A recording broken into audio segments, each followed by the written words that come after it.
മുസ്ലിം സമുദായത്തെ ശിർക്കിലേക്ക് കൊണ്ടുപോയി എറിഞ്ഞ ശിർക്ക് അവരിലേക്ക് കടത്തിക്കൊണ്ടുവന്ന വിഭാഗം യഥാർത്ഥത്തിൽ ശീഇകളാണ് എന്ന് പരിശോധന നമുക്ക് മനസ്സിലാകും. ശീഇകളാണ് അതിൻ്റെ തുടക്കക്കാർ. അവരിലൂടെയാണ് സൂഫിയത്തിലേക്ക് അത് വരികയും അങ്ങനെയാണ് ത്വരീഖത്തുകളിലൂടെ കേരളത്തിലും അനുബന്ധ പ്രദേശങ്ങൾ ലോകത്താകമാനം ഈ ശിർക്ക് വ്യാപിക്കുവാനുള്ള കാരണം എന്ന് നമുക്ക് മനസ്സിലാക്കാൻ കഴിയുന്നു. ശിർക്ക് ആകാത്ത ഒരു കാര്യം, അഥവാ അവർ ചെയ്യുന്നത് ശിർക്കല്ല, ഞങ്ങൾ ചെയ്യുന്ന ശിർക്കല്ല എന്ന് ന്യായീകരിക്കാൻ അവരെ സംബന്ധിച്ചിടത്തോളം അവർക്ക് പറയാനുള്ള ന്യായം പോലും വളരെ കൃത്യമായി അവർ തുറന്ന് സമൂഹത്തോട് സംസാരിക്കുന്നുണ്ട്. ഞാൻ ധാരാളം വിഷയങ്ങളിലേക്ക് പോകേണ്ടതുള്ളത് കൊണ്ടാണ് ആമുഖം ചുരുക്കി വിഷയത്തിലേക്ക് ഞാൻ പെട്ടെന്ന് പ്രവേശിച്ചത്.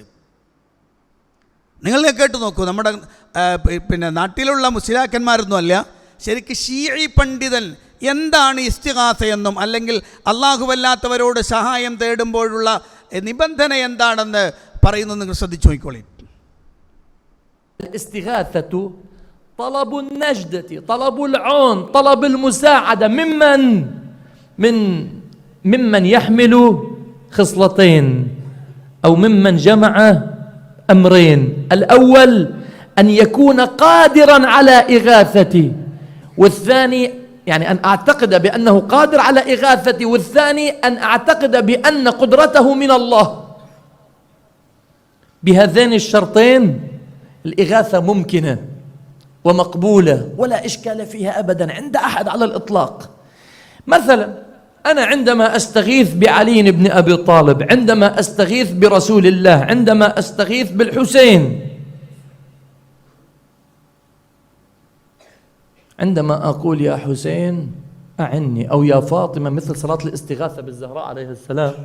صلاة الاستغاثة ركعتين، تتم الركعتين لله سبحانه وتعالى. بعد الركعتين إذا انتهيت تشهدت وسلمت، عندها تقول يا مولاتي يا فاطمة أغيثيني بالعدد الموجود في الصلاة. بعد الصلاة تدعو وتقول يا مولاتي يا فاطمة أغيثيني. شنو يعني؟ يعني أطلب منها المساعدة.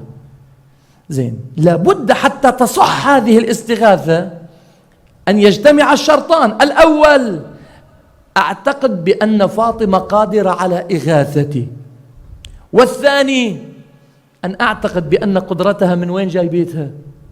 من الله سبحانه وتعالى. أنا أعتقد بأن فاطمة عندها القدرة على مساعدتي، وأعتقد بأن قدرتها من الله تعالى. إشكالك وين؟ بعد ما عندهم إشكال أبدا. عندما نقول الإغاثة بهذين الشرطين، أولا سنعلم بأنه لا فرق بين الحي والميت بشرط أن يكون الميت قادر على إغاثتي.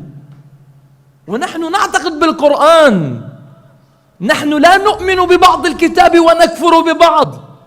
نعتقد بقول الله تعالى بسم الله الرحمن الرحيم ولا تقولوا لمن يقتل في سبيل الله أموات. الله يقولنا لا تقولوا أموات. زين شو نقول؟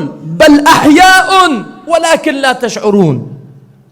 ഒരു ശീഈ പണ്ഡിതൻ്റെ പ്രസംഗത്തിൻ്റെ ഒരു ഭാഗമാണ് നിങ്ങൾ കേട്ടത്. അദ്ദേഹം പറഞ്ഞു വെച്ച വിഷയം എന്താണ്? അല്ലാഹുവല്ലാത്തവരെ വിളിച്ച് സഹായം തേടുക എന്നത്, ഉദാഹരണത്തിന് യാ അലി അല്ലെങ്കിൽ യാ റസൂലല്ലാഹ്, യാ മൗലാത്ത് ഫാത്തിമ എന്നിങ്ങനെ ഇവരെ വിളിച്ച് സഹായം തേടുമ്പോൾ ആ സഹായത്തേട്ടം അനുവദനീയമാകുന്ന ഘട്ടം എപ്പോഴാണ്? അല്ലെങ്കിൽ അത് ശിർക്കല്ല, അങ്ങനെ വിളിക്കൽ അനുവദനീയമാണ്, അവർ മരിച്ചാലും ജീവിച്ചാലും. എന്നാണ് അതിൻ്റെ നിബന്ധന? രണ്ട് നിബന്ധനകൾ ആദ്യം പറഞ്ഞത്, രണ്ട് ഷർത്ത് പറഞ്ഞു.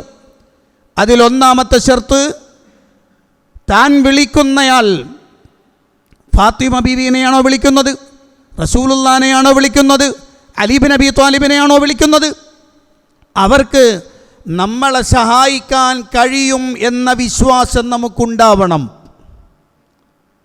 രണ്ടാമത്തെ ഷർത്ത്, അവർ സഹായിക്കുന്നതൊരിക്കലും അവരുടെ സ്വന്തം കഴിവിൽ നിന്നല്ല, അള്ളാഹു അവർക്ക് കൊടുത്ത കഴിവിൽ നിന്നാണെന്ന് നമ്മൾ വിശ്വസിക്കണം.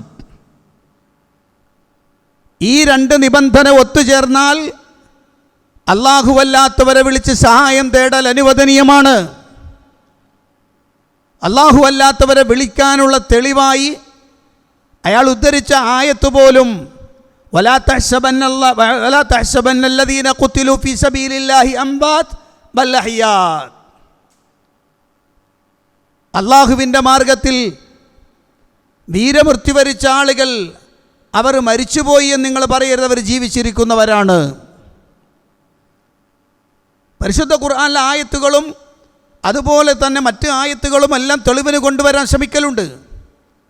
ഇവർ പറഞ്ഞ അടിസ്ഥാന ആശയം നിങ്ങൾ മനസ്സിൽ വെക്കണം. എന്താ പറഞ്ഞത്? ഒന്നവർക്ക് നമ്മളെ സഹായിക്കാൻ കഴിയും, ആ വിശ്വാസം നമുക്കുണ്ട്. രണ്ടാമത്തത്, അവരെന്തെങ്കിലും വിഷയത്തിൽ എന്നെ സഹായിക്കുന്നുവെങ്കിൽ ആ സഹായം ഒരിക്കലും അവരുടെ സ്വന്തം കഴിവല്ല, അവർക്ക് അല്ലാഹു കൊടുത്ത കഴിവാണ്. അല്ലാഹു അവർക്ക് കഴിവ് കൊടുത്തിട്ടുണ്ട്, ആ കഴിവിലൂടെയാണ് അവർ നമ്മളെ സഹായിക്കുക. നിങ്ങൾ ആലോചിച്ച് നോക്കൂ, ഇതാണ് ലോകത്തെ ശീഇകളുടെ വിശ്വാസം. അതാ ശീഇ പണ്ഡിതൻ പറഞ്ഞത് നിങ്ങൾ കേട്ടത്.